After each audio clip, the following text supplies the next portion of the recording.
Okay, getting back to Deuteronomy, one of the major themes is monotheism. Monotheism is a sense of belief in one deity. Henotheism, and I'm being simplistic here, guys. Henotheism is a following of one God but acknowledging the existence of other gods. Polytheism is a belief in or following many gods.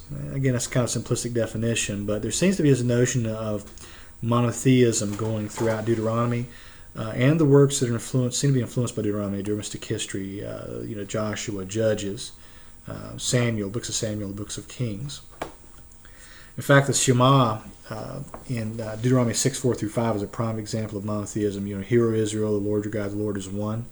Seems to be this notion of monotheism, this emphasis on God and God alone.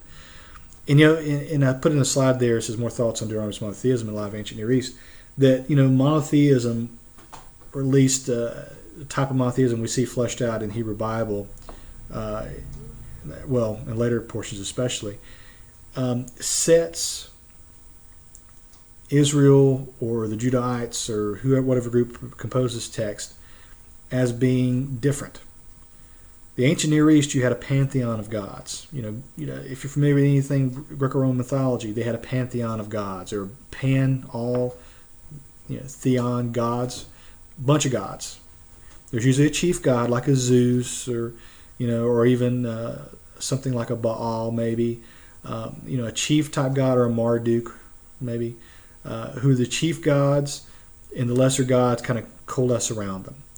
Normally these gods have different purviews, if you will. The god that pops up in the Old Testament, Baal, is a storm god, a rain god. Mars was the god of war in mythology, right? If you're familiar with comic books, if you're a nerd like me, Thor was associated with the storms and thunder. Odin was the chief god.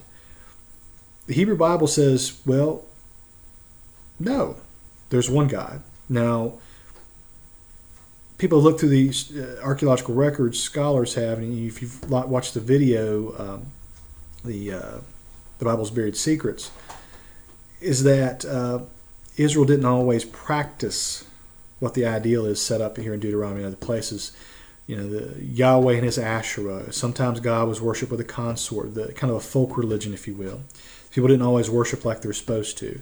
Even references in Ezekiel condemn the priests back in Jerusalem. Ezekiel's writing from the exile in Babylon, condemning the priests back in Jerusalem of allowing in these pagan gods in the worship.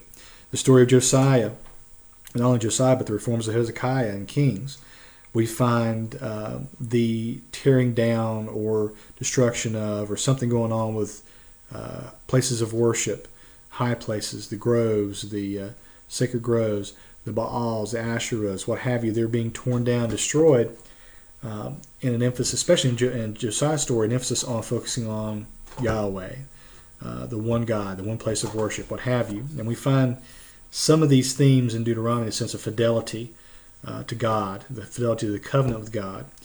In Deuteronomy, and I got a slide on the fidelity here, there's obedience to Him. It's almost like the ancient Near Eastern, especially Hittite or Neo-Assyrian vassal treaties, where you have a superior suzerain making a treaty with a vassal, an underling. It's very, very similar in the sense that God makes a promise, agreement, a covenant with His people. A covenant is essentially a testament or agreement with the people. It's a contract, if you will.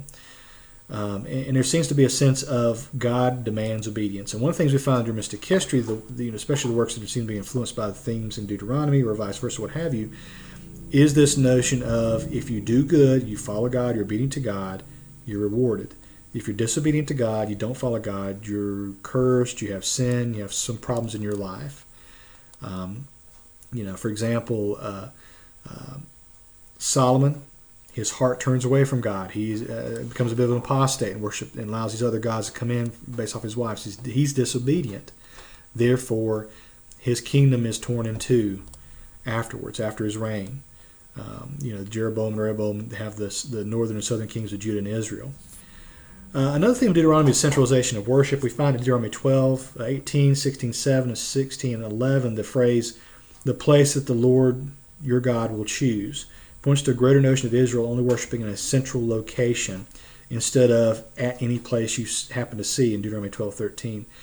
And a lot and a lot of scholars connect this notion of a certain place with themes that pop up during mystic history of Jerusalem, especially in Kings. This notion of worship of Jerusalem and Jerusalem alone. It's one of the reasons why the Bethel and Dan references in 1 Kings, Jeroboam and his people are condemned. It's one of the reasons why in the prophets, Amos condemns Bethel, because it's not Jerusalem, it's not God's place. And again, there's this notion of rewards for obedience. Deuteronomy 11, they're told to be obedient. And conversely, there's curses. Deuteronomy 5, we find the Ten Commandments again. There seems to be a bit of a spin there, and I kind of include some notes there from Karen's. Deuteronomy 6, 4 through 5 is to Shema. Shema is the Hebrew word for hear. Listen up. This pericope, these verses, seem to emphasize two major themes about Deuteronomy and the subsequent books, the so-called Mystic history. The issue of monotheism, adherence to Yahweh. There is one God, that's it. And obedience to the Torah teachings, where, keep these words that I'm commanding you today in your heart. Recite them to your children. Talk about them when you are at home, when you're away, and when you lie down, and when you rise. Bind them as a sign to your hand. Fix them on the emblem on your forehead. Write them on the doorpost of your house and on your gates. There's emphasis on obedience to the Torah teachings. It's even a written document.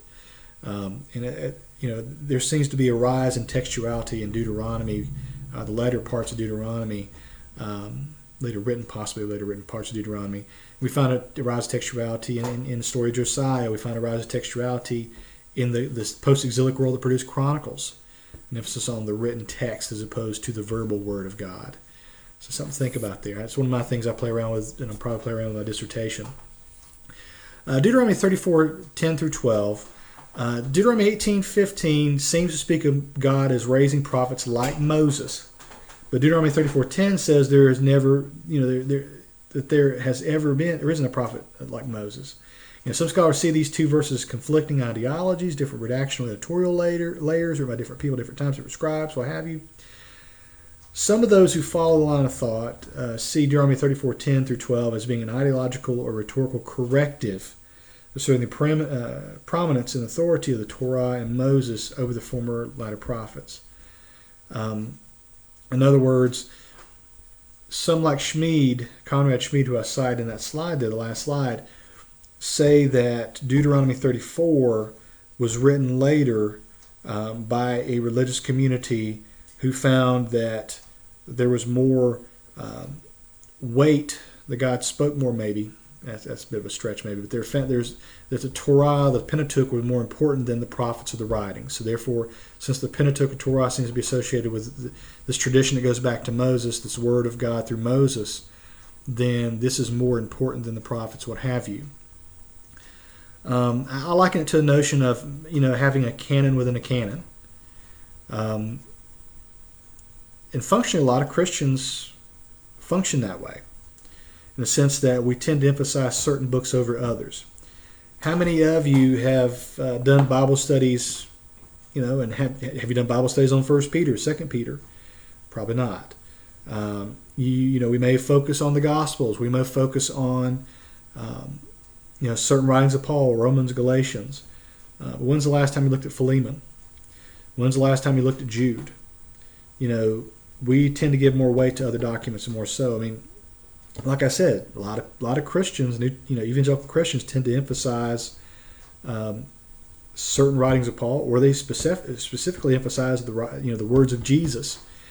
Why are the words of Jesus in red in some Bibles? To draw emphasis to the words of Jesus, because they seem to be more authoritative than the narrative around them, right? When they're just still the text of God. I think in some ways God's speaking through us through a text. Some things to think about. Thank you.